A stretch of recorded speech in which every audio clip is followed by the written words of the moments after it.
I long to hear her look up at me and say, "Daddy, I love you." I just thought it was a very selfish thing for him to do, and kind of hurt.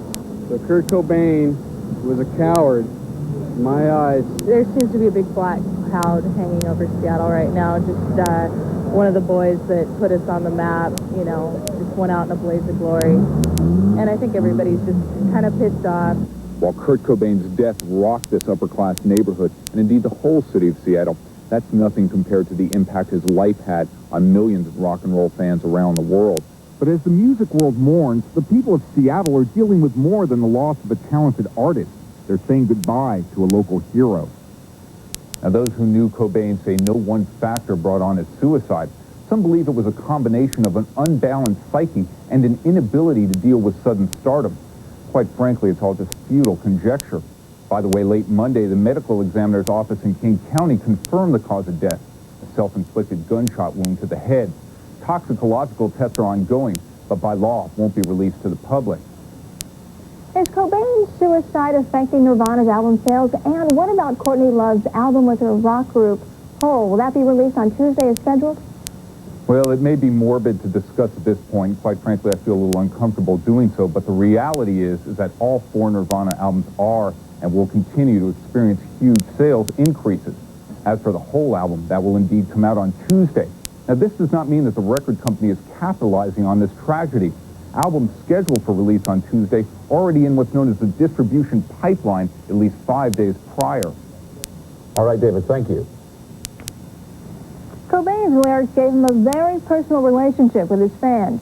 So many people are worried the singer's suicide may have a profound impact on sensitive young adults.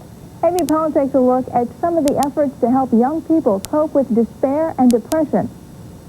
Radio station disc jockeys across the country found themselves serving as crisis counselors as callers expressed their feelings about Kurt Cobain's suicide. When you get to that moment of depression, when a lot is being asked of you, you have to turn to someone else.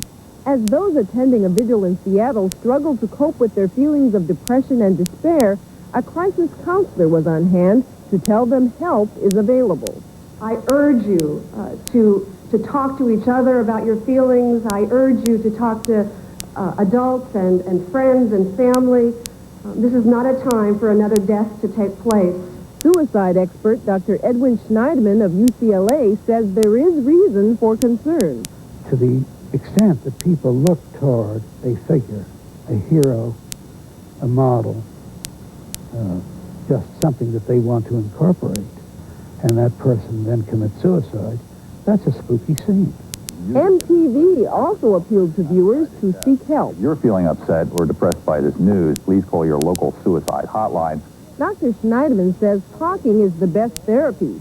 He says if someone is thinking about ending their life, he or she should be taken seriously. That is the key thing, is to look for, to identify the psychological pain and to address it.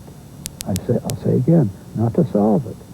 Life is a series of unsolved issues, but to address it and to tamp it down a little bit. Dr. Schneidman says he hopes Cobain's fans will ask for professional help. From Los Angeles, I'm Amy Powell for E! News Daily. Still to come on E! News Daily, LA's top prosecutor has more to say about the Michael Jackson